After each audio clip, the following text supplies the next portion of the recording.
Good morning, Facebook. Grace and peace to you all. I just want to thank you all who took the time to write some kind words on my birthday.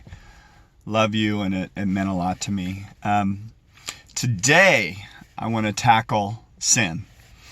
And after doing recovery and restoration ministry for so long, and even in my own life, why do we struggle in overcoming the power of sin in our lives?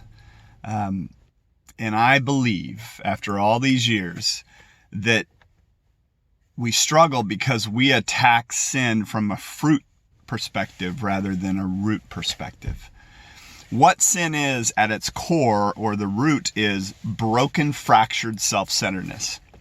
Saying, I'm going to go get that in this moment because my life is centered in me.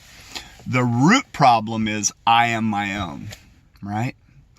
And if we don't deal with the root issue, we can manage our behavior, but we aren't truly free. We aren't overwhelmed by the grace, love, and mercy of God. It doesn't change us at the core, so we're just managing our behavior. And guess what happens? If you're able to manage those behaviors, it looks good on the outside, but you're not really free on the inside. And what I've seen when people truly experience God's love, grace, and mercy, they become rerouted. Their life is no longer centered in themselves, but they're centered in Him, fused together with Him, made anew in Him. So their life, they have that new identity, that new heart, and they've been changed at the core.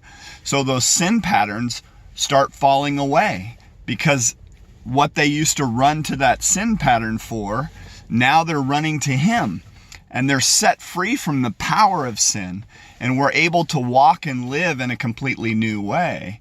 But if we don't reroot and we're doing it in our own will and our own strength, and we're just managing our behavior, we aren't truly free. We're still centered in self.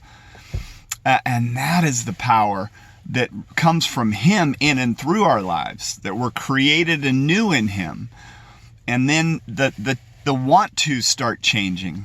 Our minds start renewing. Our heart is changed. So we're not running after, for me, it was pornography, alcohol, drug addiction, all these different things, chasing women, trying to fill that void. But when you are filled with the presence of God and His love, to know the love of Christ, which surpasses knowledge, is to be filled with all the fullness of God. Guess what? If you're filled, you're not lacking, you're not fractured, you're not trying to fill a void, you've been filled. So I don't need to run to pornography. I don't need to run to drugs. I've been filled with the presence and love and grace and mercy of God. So I'm changed. So guess what happens? Now my life, I don't have to look always inward. I can look outward and start expressing the love that I've received from Him. May God bless you today. And if you're trying to modify your behavior in your own will, in your own strength, just come to Him and allow Him to be the filling in your life, to set you free from the power of sin, the power of self, the bondage to self, so you can be united with the love of God and be changed at the core.